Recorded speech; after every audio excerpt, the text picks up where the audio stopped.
ये जिस तरह का अग्रीमेंट है वो साफ तौर पे ये बताता है, ये कहता है, बिल्कुल लिखता है, डिक्लेयर किया गया है कि इन तीनों में से किसी भी देश पर अगर हमला होता है तो वो तीनों देशों पर हमला माना जाएगा। जब अमेरिकी फौजें वेस्ट एशिया से बाहर चली जाएंगी, ये उसकी तैयारी हो रही है और इसमें पाकिस्तान एक बहुत ही इंपॉर्टेंट रोल प्ले कर रहा है।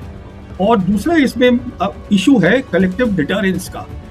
कलेक्टिव डिटरेंस का मतलब ये होता है कि आप एक साथ हैं, आपके जो दुश्मन हैं, अब इस केस में दुश्मन कौन है? इजराइल है। आपके दुश्मन को पता होना चाहिए कि अगर आप एक पे हमला करते हैं तो सब पे हमला है। तो क्या भारत को इस बारे में सोचना चाहिए कि मान लेते हैं, फर्ज कीजिए कल को अगर कोई टेरर अटैक होता है तो मोदी जी ने कहा है कि इसको एक्ट ऑफ वॉर माना जाएगा और हमला तो करना पड़ेगा। तो अगर हमला करता है भारत पाकिस्तान के ऊपर तो क्या ये माना जाए कि सऊदी अरब और टर्की ये अपनी फौजों के साथ आ जाएंगे? अगली लड़ाई होगी जहां चाइना सपोर्ट करेगा पाकिस्तान को, जैसे उसने सिंदूर में किया था, अपने चीजें देकर खुद लड़ाई में शामिल नहीं होगा। वो बिल्कुल वैसी ही होगी और उसमें पाकिस्तान को और किसी की जरूरत नहीं है। और जहां तक ये बात है तीनों मुल्कों का जो आप कह रही हैं, देखिए ये रीजनल सिक्योरिटी फ्रेमवर्क है, ये अभी सिर्फ वेस्ट एशिया में लागू है। आपके जो अमेरिकन कमेंटेटर्स हैं और हमारे जो इंडियन कमेंटेटर्स हैं, they are influenced by the American thinking. इनको तो ये भी नहीं पता कि चाइना की सोच क्या है, ये तक नहीं जानते ये लोग। तो मुझे इसमें कोई वो नहीं है, हिचकिचाहट नहीं है कहने में, क्योंकि इनको पढ़ने का कोई फायदा ही नहीं है। इंडियन कमेंटेटर्स मैं आपका फर्स्ट रिएक्शन में जानना चाहती हूँ, क्योंकि मुझे याद है कि पिछले कई पॉडकास्ट में आपने इस तरफ इशारा किया था कि इस तरह का कोई बदलाव हो सकता है। क्या आपको यह अंदाजा था कि इस तरह की कोई खिचड़ी पक रही थी? देखिए, ये एक बहुत ही अच्छा डिफेंस एग्रीमेंट है इन तीनों मुल्कों के बीच में। याद करिएगा कि जब लड़ाई शुरू हुई थी 28 फरवरी को, तो उसके बाद मार्च और अप्रैल के महीने में ये 4 मुल्क थे जिसको क्वाड बोला जा रहा था कि वो एक साथ आ गए थे। वो 4 मुल्क थे पाकिस्तान, इजिप्ट, टर्की और सऊदी अरेबिया। ये चारों एक साथ आ गए थे और उनका काम क्या हो रहा था, वो क्राइसिस मैनेजमेंट कर रहे थे। देख रहे थे कि जितने भी खाड़ी मुल्क हैं वो किस तरीके से शांत करे जा सके। तो अभी जैसे मैंने आपके पिछले प्रोग्राम्स में भी बताया है, ये एक कोशिश थी ईरान की, जो 29 जून को ईरान के जो फॉरेन मिनिस्टर है अब्बास अरागची, उन्होंने खुलेआम बोली थी अपने दौरे रशिया और चाइना करके बाद। जब वो वापस आए थे तो उन्होंने बोला था कि ज़रूरत हमें है वेस्ट एशिया में एक नए रीजनल सिक्योरिटी फ्रेमवर्क की। तो वो जो 4 कंट्रीज थी उनमें से 3 कंट्रीज अब फॉर्मली आ गई हैं एक साथ इस रीजनल सिक्योरिटी फ्रेमवर्क में। और ये फ्रेमवर्क जो है बहुत अच्छी चीज़ है, क्योंकि अगर आप देखिएगा इस फ्रेमवर्क में कुछ खास बातें हैं।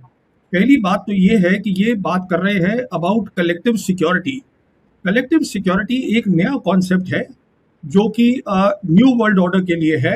इसके अंदर क्या होता है कलेक्टिव सिक्योरिटी में कि जो आपके आपस के मसले हैं वो आप बातचीत से हल करिए, और साथ में ये भी देखिए कि आपकी सिक्योरिटी तो आप चाहते हैं पर दूसरी की सिक्योरिटी का नुकसान ना करें।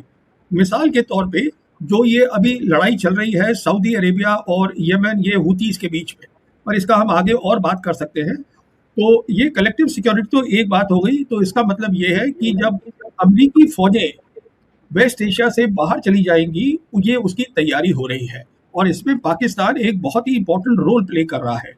और दूसरा इसमें इशू है कलेक्टिव डिटरेंस का।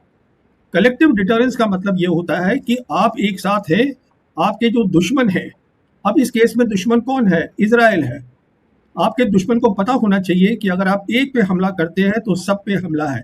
इसका अमेरिका से कोई लेना देना बिल्कुल नहीं है। ये तो बल्कि वो अरेंजमेंट है जो ईरान के इनिशिएटिव से, पाकिस्तान की मदद से, चाइना और रशिया की बैकिंग से क्रिएट करा जा रहा है रीजन की शांति, स्टेबिलिटी और प्रॉस्पेरिटी के लिए। ये एक अलग चीज़ है। और इसके अंदर जो है सारे के सारे जो मुस्लिम कंट्रीज़ हैं उनको इनवाइट करा जा रहा है कि आप शिया सुन्नी में तकसीम मत करिए अपने आप को, सब एक साथ इसमें काम करिएगा।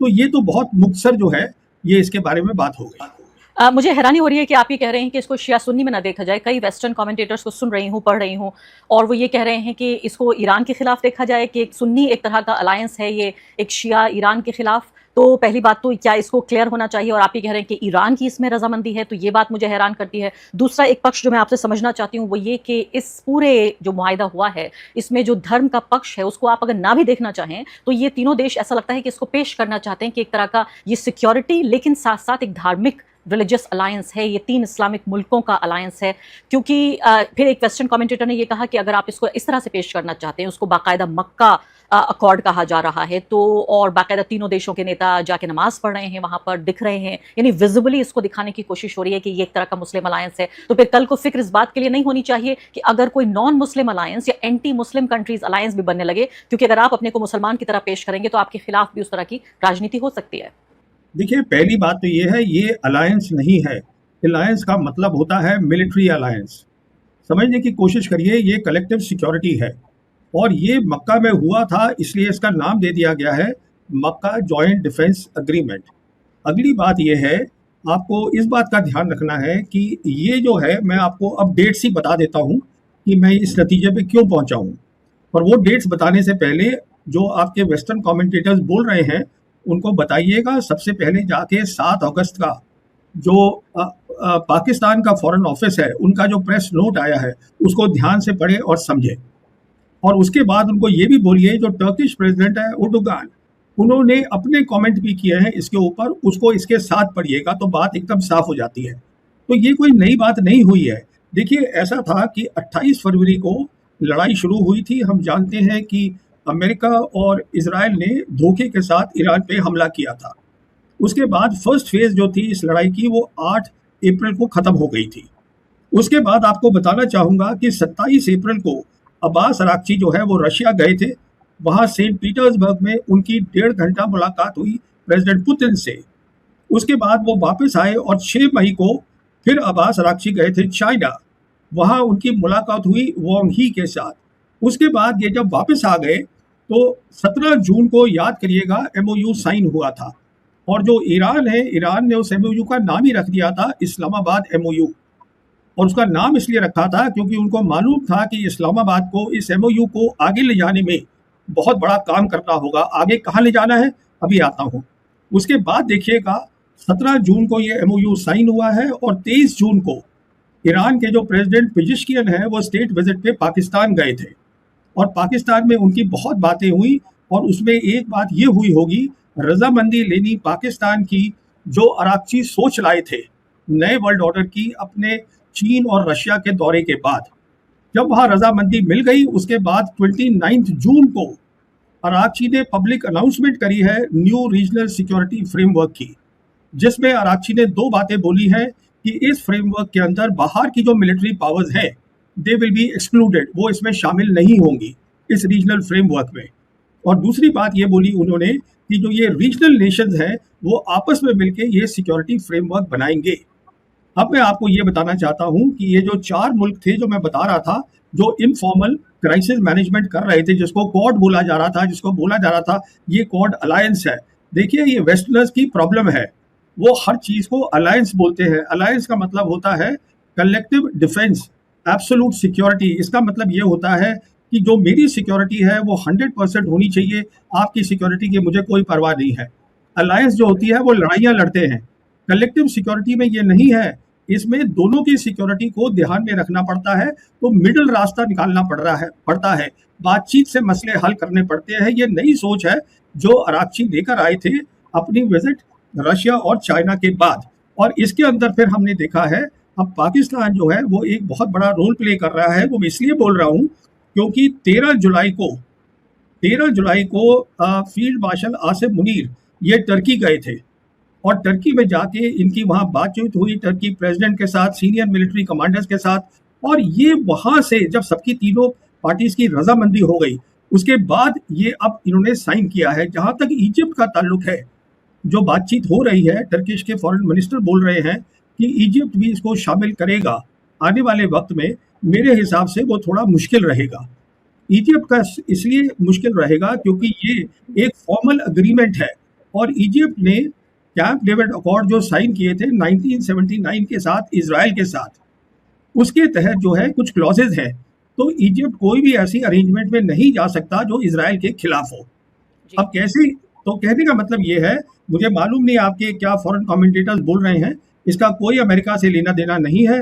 ये अमेरिका की बेसिस आप देख लीजिए वो खाली हो रही हैं, हम देख रहे हैं। उनकी जो 19 बेसिस हैं वो खाली हो रही हैं। उनका जो रीजनल हेडक्वार्टर कतर में होता था वो उन्होंने पहले शिफ्ट किया जॉर्डन में। फिर जॉर्डन में भी मिसाइल अटैक हुए, ड्रोन अटैक हुए ईरान के, तो अब उसको इजराइल ले गए हैं। ये है post war, post US forces जब निकलेंगी, ये तब जो है इसको अभी ये सॉलिड करेंगे और इसको मजबूत करेंगे और इसको आगे ले जाएंगे। जी हाँ, तो फिर मैं आपसे सवाल ये ज़रूर पूछूंगी कि क्या ये यूएस के अल्टरनेटिव के तौर पर, कि अभी तक यूएस इस बात की ज़मानत लेता था अमेरिका कि मेरी सुरक्षा, आपकी सुरक्षा मेरी जिम्मेदारी, और मेरे जो बेसिस हैं मिलिट्री वो आपके यहाँ रहेंगे और इसके बदले में आप मुझे इतना रुपया पैसा देंगे, क्या ये सब कुछ बदल रहा है? एक ही पल में आती हूँ इस बात पर, क्योंकि मैं फिर से कमेंटेटर्स को सुन रही हूँ अलग अलग, और वो ये कह रहे हैं कि ये पूरी तरीके से ब्रेक डाउन है, यूएस लेड ऑर्डर का बाकायदा इन शब्दों का इस्तेमाल किया जा रहा है, game is over, we are finished. तो मैं आपसे समझूंगी, लेकिन उससे पहले मुझे मालूम है कि भारत के दर्शक खासकर इस बात को समझना चाहते हैं पाकिस्तान के नजरिए से। अब देखिए, द हिंदू ने, मैं यहां पढ़ना भी चाहती हूं, साथ में आर्टिकल छापा है, खासकर इंडियन एक्सप्रेस दोनों ने, वो ये कह रहे हैं कि सऊदी, पाकिस्तान, टर्की, ये जो ट्रिपल, उन्होंने भी अलायंस, आपको इस शब्द से आपत्ति है लेकिन उन्होंने भी इस अलायंस शब्द का इस्तेमाल किया है, ये सिर्फ ईरान के बारे में नहीं है, ये इजराइल के बारे में भी है, और सबसे बड़ी बात यह है कि ये भारत के बारे में है। ये कह रहे हैं कॉन्टेक्स्ट जो है भारत का है और यूएस का घटता हुआ स्ट्रेटेजिक प्रेजेंस वेस्ट एशिया में, उसको दर्शाता है। इसके अलावा वो ये कह रहे हैं कि ये तमाम जो कंट्रीज हैं, यानी इसके अलावा और फिर आगे बढ़ता है ये जो एनालिसिस है।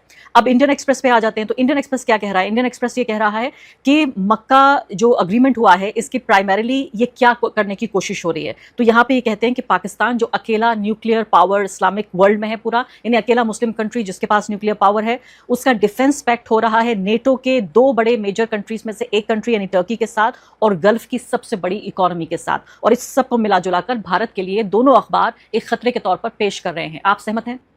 मैं बिल्कुल किसी भी चीज से सहमत नहीं हूँ। पहली बात, आपने बोला अलायंस, देखिए कहने की बात नहीं है, आप प्रेस नोट जाके देख लीजिए पाकिस्तान ने जो रिलीज करा है, ये जो फॉर्मल चीज आई है वो इसको बोल रहा है joint defence agreement. Alliance word का इस्तेमाल नहीं किया जा रहा है। तो अगर कमेंटेटर कर रहे हैं तो वो कमेंटेटर की प्रॉब्लम है। दूसरी बात यह है कि देखिए टर्की जो है वो उसकी आज वो एक क्रॉस रोड्स पे खड़ा है, और ऐसा लग रहा है टर्की ने एक बहुत बड़ा फैसला ले लिया है। क्रॉस रोड पे क्यों खड़ा है? क्योंकि जो इजरायली सीनियर मिनिस्टर्स हैं वो पब्लिकली कह रहे हैं कि ईरान से बड़ा खतरा हमें टर्की से है। और टर्की आप जानती हैं, वहाँ भी नेटो कॉन्फ्रेंस हुई थी अंकारा के अंदर, जहाँ प्रेसिडेंट ट्रंप भी आए थे। उन्होंने बात करी थी F-35 देने की टर्की को, और इजराइल ने उसको ब्लॉक करवा दिया है। तो ऑब्वियसली टर्की सोच रहा है कि अगर मेरी लड़ाई हो गई इजराइल के साथ, तो क्या अमेरिका और क्या आर्टिकल 5 नेटो का लागू होगा कि नहीं होगा? वो नहीं होगा। तो कहने का मतलब यह है, उनको अब बात समझ में आ गई है कि एक नया वर्ल्ड ऑर्डर बन रहा है। उनको समझ में आ गया है कि अमेरिकन एम्पायर एक बहुत शार्प डिक्लाइन में है, बहुत ज़्यादा नीचे चला गया है। उनकी समझ में आ गया है कि अब जो है हमें रीजनल ऑर्डर जो है वेस्ट एशिया में, उसमें शामिल होके और उसके अंदर हमें योगदान देना है। कैसे? देखिए टर्की जो है वो सेकंड लार्जेस्ट मिलिट्री है नेटो की, आम ताम मिलिट्री पावर नहीं है टर्की। टर्की जो है उसके पास बहुत अच्छी डिफेंस टेक्नोलॉजी है, डिफेंस इंडस्ट्री है। और जहाँ तक पाकिस्तान का ताल्लुक है, पाकिस्तान न्यूक्लियर वेपन कंट्री है, पाकिस्तान के डिप्लोमेटिक टाइज नहीं है इजराइल के साथ।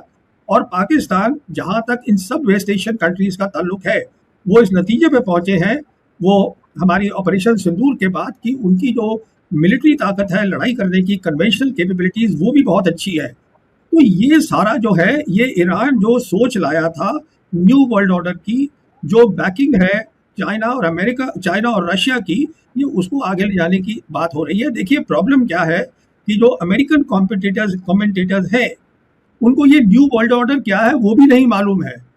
वो इसलिए नहीं मालूम है क्योंकि वो मालूम करना नहीं चाहते। उनके दिमाग में एक बू है कि हम बहुत बड़ी पावर आज भी हैं। वो खत्म हो गया वेस्ट एशिया की लड़ाई में, और ये लड़ाई जो है हार चुके हैं प्रेसिडेंट ट्रंप। प्रेसिडेंट ट्रंप ने जब 8 अप्रैल को सीज फायर अनाउंस किया था, उसके बाद 11 अप्रैल को इस्लामाबाद में बातचीत हुई थी, जहां पर आप जानती हैं कि जेडी वैंस आए थे और 21 घंटे के अंदर चले गए इस्लामाबाद से, बिना दूसरी तरफ से खाली बाब आए थे बहुत सीरियस बातचीत करने के लिए, क्योंकि ईरान चाहता है कि शांति से काम हो। अब ये एक बार वो लड़ाई हार गए हैं, तो ऐसा नहीं होगा आप एक काम को 10 बार करिएगा तो उसका नतीजा अलग आएगा, वो ऐसा कुछ नहीं होगा।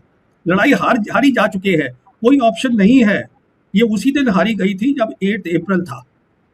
तो कहने का मतलब ये है कि आपके जो अमेरिकन कमेंटेटर्स हैं और हमारे जो इंडियन कमेंटेटर्स हैं, they are influenced by the American thinking. इनको तो ये भी नहीं पता कि चाइना की सोच क्या है, ये तक नहीं जानते ये लोग। तो मुझे इसमें कोई वो नहीं है, हिचकिचाहट नहीं है कहने में, क्योंकि इनको पढ़ने का कोई फायदा ही नहीं है। इंडियन कमेंटेटर्स उनको ये सारी सोच वहां से ला रहे हैं, अमेरिका से। अच्छी बात है, अमेरिका एक ग्रेट पार है इस मल्टीपोलर वर्ल्ड में, बट दो और भी बड़ी बड़ी ताकतें हैं, चाइना है, रशिया है, और अमेरिका शार्प डिक्लाइन में है। और जो इसका अब हश्र होगा, अमेरिका का जब यहाँ से निकलेगा, तो अमेरिका और जो ये पुराना वर्ल्ड ऑर्डर था, ये अब खत्म हो रहा है, ये हमें समझ। इसको समझने में वक्त लग रहा है और आप कह रहे हैं कि ये न सिर्फ कि वेस्टर्न कमेंटेटर बल्कि इंडियन कमेंटेटर्स भी और भारत के जो पत्रकार और एक्सपर्ट्स भी हैं वो भी उनसे प्रभावित हैं, इन्फ्लुएंस्ड हैं। लेकिन जो मुझे सवाल का जवाब नहीं मिला प्रवीण साहनी जी, वो ये है कि भारत को कितनी चिंता करनी चाहिए। पहली बात तो ये है, सऊदी अरब समझ में आता है कि वेस्ट एशिया का हिस्सा है, लेकिन टर्की आपने हैरान कर दिया, कह रहे हैं कि नेटो का हिस्सा रहने के बावजूद भी अपने को सुरक्षित महसूस नहीं कर रहा है और सोच रहा है कि एक नए ब्लॉक का हिस्सा बनना पड़ेगा और इसमें काफी वो कमजोर या वल्नरेबल अपने आप को महसूस कर रहा है। अब मुझे बताइए कि पाकिस्तान को क्या पड़ी है, उसकी क्या वल्नरेबिलिटी है? भारत के खिलाफ ही अपना डिफेंस तैयार कर रहा है, इसके अलावा उसको किस बात का डर है? तो क्या भारत को इस बारे में सोचना चाहिए कि मान लेते हैं, फर्ज कीजिए कल को अगर कोई टेरर अटैक होता है तो मोदी जी ने कहा है कि इसको एक्ट ऑफ वॉर माना जाएगा और हमला तो करना पड़ेगा। तो अगर हमला करता है भारत पाकिस्तान के ऊपर, तो क्या ये माना जाए कि सऊदी अरब और टर्की ये अपनी फौजों के साथ आ जाएंगे और भारत के ऊपर हमला कर देंगे, पाकिस्तान को प्रोटेक्ट करेंगे? देखिए, 3 बातें बताना चाहूँगा आपको। पहली बात तो आई एम सॉरी, मैं फिर से आपको यही बात दोहराना चाहूँगा, ये कोई पैक्ट नहीं है, ये कोई अलायंस नहीं है, ये कोऑपरेटिव एग्रीमेंट है। पहली बात तो ये है। अच्छा, अभी बात आती है भारत की। जहाँ तक भारत का ताल्लुक है, देखिए, पाकिस्तान की जो 4 दिन की क्लैश हुई थी ऑपरेशन सिंदूर में, वो एक खिड़की थी, वो एक विंडो थी कि अगली लड़ाई कैसे होगी। अगली लड़ाई होगी जहां चाइना सपोर्ट करेगा पाकिस्तान को, जैसे उसने सिंदूर में किया था, अपने चीजें देकर खुद लड़ाई में शामिल नहीं होगा। वो बिल्कुल वैसी ही होगी और उसमें पाकिस्तान को और किसी की जरूरत नहीं है। और जहां तक ये बात है तीनों मुल्कों का जो आप कह रही हैं, देखिए, ये रीजनल सिक्योरिटी फ्रेमवर्क है, ये अभी सिर्फ वेस्ट एशिया में लागू है। तो ये कहना कि टर्की आएगा लड़ने के लिए पाकिस्तान के साथ इंडिया के खिलाफ या सऊदी आएगा, ये बेबुनियादी बातें हैं, क्योंकि इसका नाम ही दिया गया है। देखिए, नहीं, मैं कह रही हूँ कि अगर ये सिर्फ वेस्ट एशिया का है तो पाकिस्तान को क्या पड़ी है इसमें साथ में आने की, इस अग्रीमेंट का हिस्सा बनने की? यही मैं आपसे कह रहा हूं कि पाकिस्तान की जियोपॉलिटिकल प्रोफाइल बेइंतहा बढ़ गई है। आज पाकिस्तान जाकर अफ्रीकन कॉन्टिनेंट में सोमालिया के साथ भी डिफेंस कोऑपरेशन कर ली है उन्होंने। वही डिफेंस कोऑपरेशन जो उन्होंने सऊदीज के साथ 2025 में की थी, वही डिफेंस कोऑपरेशन जो कुवैत के साथ उन्होंने 2023 में की थी, और अब कुवैत ने उसको रेटिफाई कर दिया है। उनकी प्रोफाइल बढ़ गई है बहुत ज़्यादा। कहने का मतलब ये है कि जब ये न्यू रीजनल सिक्योरिटी फ्रेमवर्क जो है, ये और मुल्कों में भी जाएगा, ग्लोबल साउथ के, ये जब वहाँ जाएगा तो पाकिस्तान एक बहुत इंपॉर्टेंट रोल प्ले करेगा वहाँ पर। और ये सब शुरुआत ऑपरेशन सिंदूर से हुई है, आप इन बातों को समझिए। अभी फिलहाल जो मैं आपकी बात को पैराफ्रेज नहीं करना चाहती, बिल्कुल सीधे सीधे समझना चाहती हूँ। आप ये कह रहे हैं कि अगर भारत से कोई हमला होता है तो पाकिस्तान के लिए तो चीन ही काफी है, यानी पाकिस्तान और चीन मिलकर लड़ेंगे, जो हमने ऑपरेशन सिंदूर में भी देखा, बाकायदा इस बात के सबूत मिलते हैं। तो पाकिस्तान को जरूरत नहीं थी वेस्ट एशिया का ये पूरा जो अग्रीमेंट हुआ है, मैं अलायंस नहीं कह रही हूँ, केयरफुल होकर अग्रीमेंट ही कह रही हूँ, पैक्ट ही कह रही हूँ उसको। तो इसका मतलब पाकिस्तान की मदद की जरूरत है टर्की को, सऊदी अरब को, इसलिए वो इसका हिस्सा बन रहा है, और जो बाकी देश आएंगे उनको भी पाकिस्तान की सिर्फ मदद की जरूरत है। पाकिस्तान अपनी मदद के लिए ये पैक्ट नहीं कर रहा है, बल्कि उनको मदद देने के लिए कर रहा है। क्या आप ये कहने की कोशिश कर रहे हैं? मैं ये कहने की कोशिश कर रहा हूं कि इसका नाम है कलेक्टिव डिटरेंस, और डिटरेंस का मतलब होता है दूसरे इंसान को डराना, उसको डिटर करना, रोकना। अब वो मदद टर्की को चाहिए कि नहीं चाहिए, वो वक्त बताएगा। अगर टर्की कहेगा मुझे मदद ही नहीं चाहिए इजराइल के खिलाफ, तो फिर वो नहीं देंगे दोनों। अगर टर्की, अभी जो चीज अभी हुई है वो ये है कि जब इजराइल अपनी कैलकुलेशन करेगा लड़ाई की, उसमें इस बात को शामिल करेगा कि ये तीनों जो हैं, इन्होंने कलेक्टिव डिटरेंस बनाया है, विच मीन्स एक के ऊपर अटैक होगा तो सब पर अटैक है। तो अगर मैं कुछ भी करूंगा टर्की के ऊपर, तो ये दो मुल्क टर्की के साथ आके खड़े होंगे। अब उनको जरूरत है, टर्की को नहीं है, वो तो टर्की तय करेगा। बिल्कुल।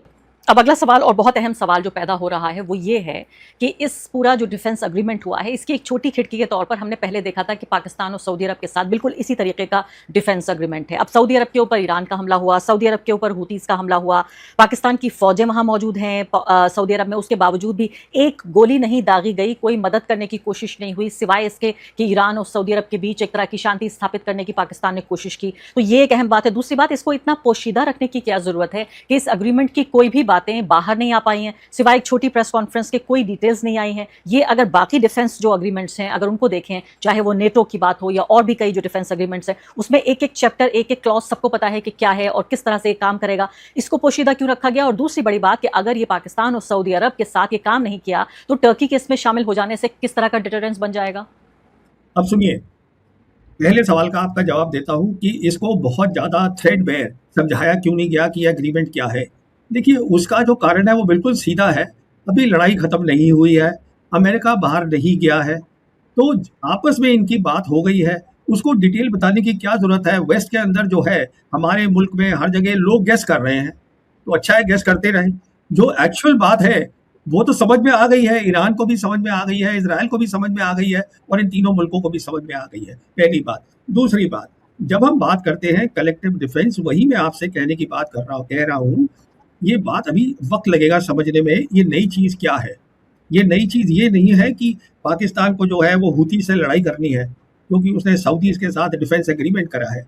देखिए, बात ये है कि सऊदीज़ और यमनीज़ जो हूतीज़ हैं, इनका जो प्रॉब्लम है वो कोई 12 साल पुराना है। अभी ये बढ़ गया है और सऊदी की बेवकूफ़ी से। अब वो एक it's a matter of detail कहेंगी तो वो भी मैं बता दूंगा। तो अभी पाकिस्तान का इसमें रोल क्या रहेगा कि दोनों साइड से बातचीत करके और देखना है कि किस तरीके से एक वाया मीडिया एक तरीका निकाला जा सके।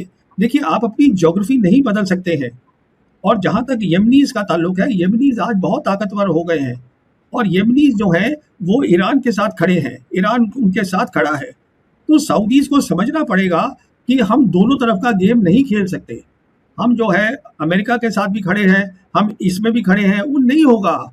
ये सऊदीज़ की प्रॉब्लम है। देखिए, यूएई जो है उसका कहीं जिक्र भी नहीं हो रहा है।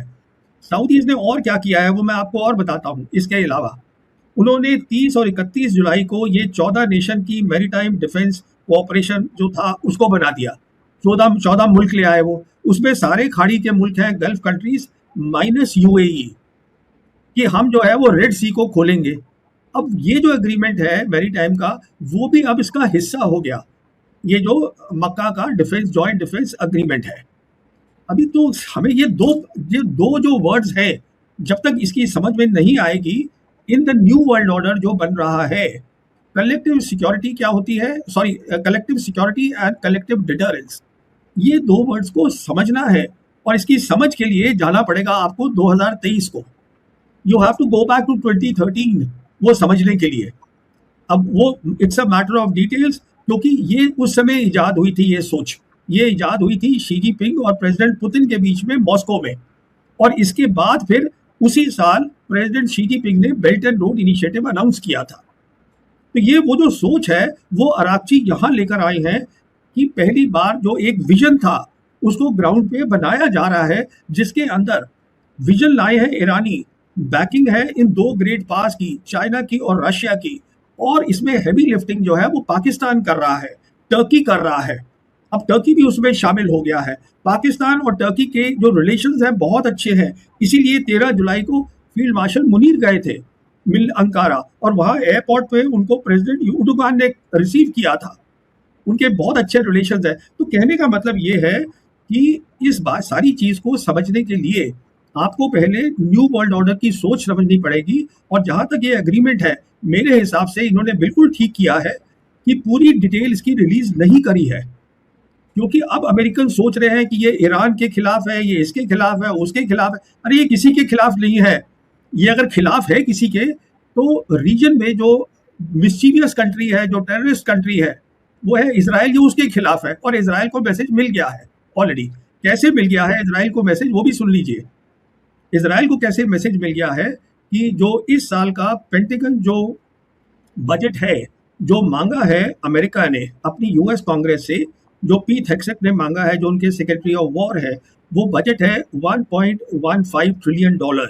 और उसके अंदर एक और भी स्टेटमेंट इंक्लूड करी है कि जो अमेरिकन फोर्सेज हैं, अमेरिकन इंटेलिजेंस है वेस्ट एशिया के लिए, वो दोनों को एक साथ काम करना चाहिए।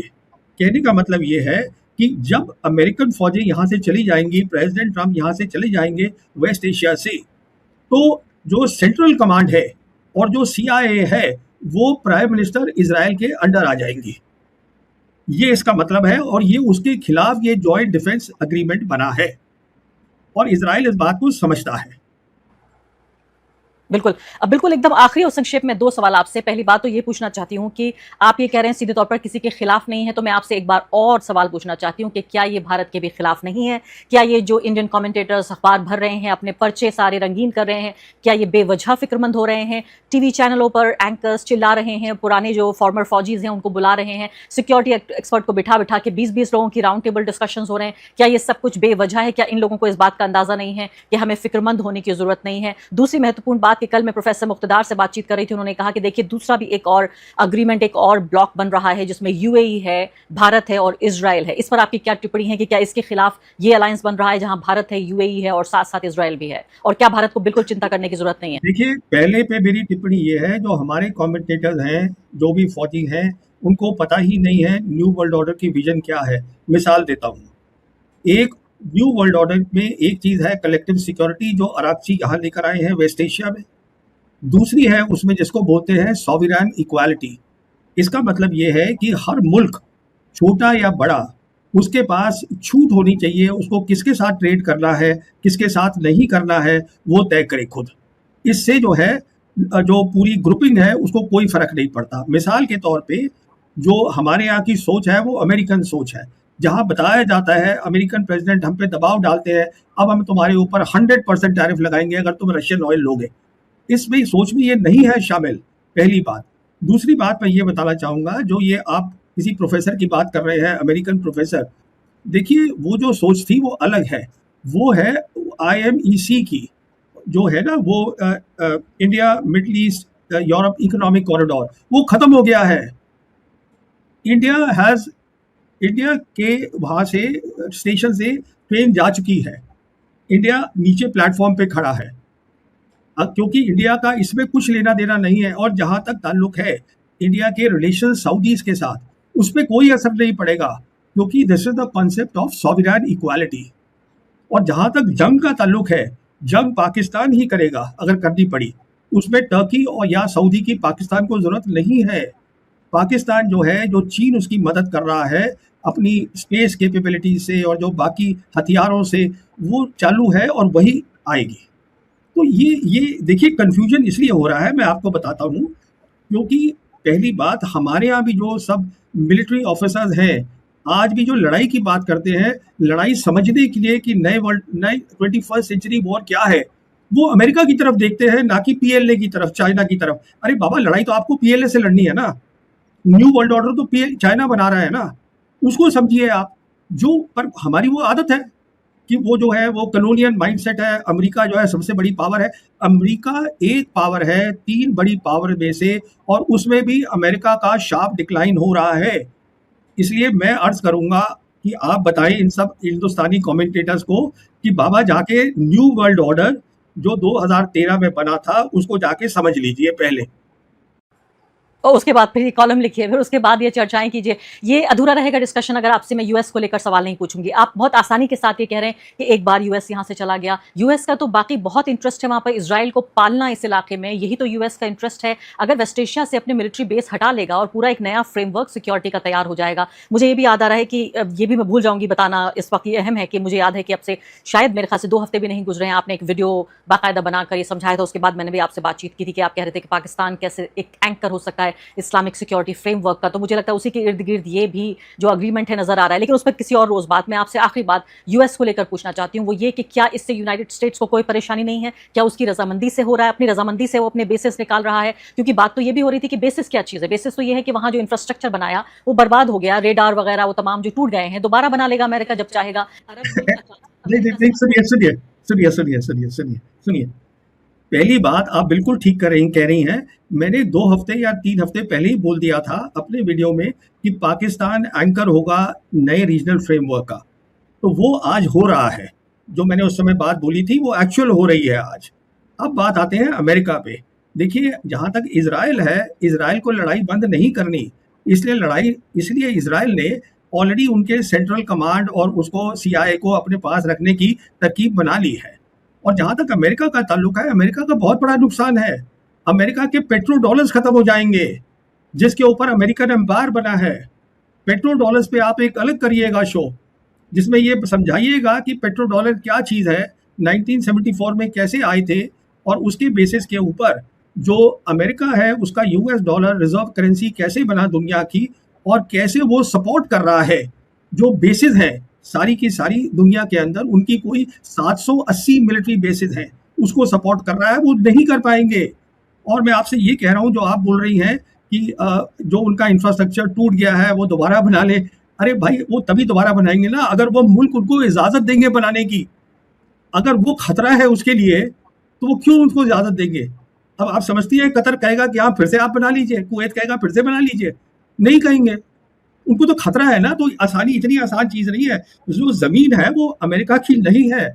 अगर अमेरिका की उन्होंने बेसिस का इजाज़त इसलिए दी थी, उनको लग रहा था इससे हमें सिक्योरिटी मिलेगी। अगर उससे उन्हें खतरा मिल रहा है तो वो क्यों इजाज़त देंगे कि आप यहाँ आके बेसिस बनाइएगा? मुझे लगता है कि एक और बड़ी डिस्कशन के लिए ये तैयार हो चुकी हूँ। मैं आपसे पूछूंगी अगली बार, क्योंकि ये सिर्फ मिलिट्री ही खाली कॉपरेशन दोनों देशों के बीच या डिपेंडेंस नहीं है, बल्कि इसके अलावा बड़ी बड़ी अमेरिकन कंपनियां, मतलब आप सोचिए यूएई, सऊदी अरब, ये पूरे ज्यादातर जो गल्फ कंट्रीज हैं, ये तो अमेरिकी जो कंपनियां हैं उनकी बेसिस पे खड़े हुए ताश के पत्तों की तरह ढह जाएंगे। ये मिलिट्री और फाइनेंशियल और सिक्योरिटी, पॉलिटिकल, हर तरह का कॉपरेशन एक दूसरे के साथ बंधे हुए हैं। तो ये नए वर्ल्ड ऑर्डर में अमेरिका का रिश्ता ये जो कंट्रीज हैं गल्फ के, इनके साथ कैसे बनेगा? मुझे लगता है अगला डिस्कशन इस बात पे होना चाहिए। बहुत बहुत शुक्रिया, आपने समय निकाला प्रवीण साहनी जी, और बहुत ही विस्तार से आपने तमाम मुद्दों को समझाया। शुक्रिया।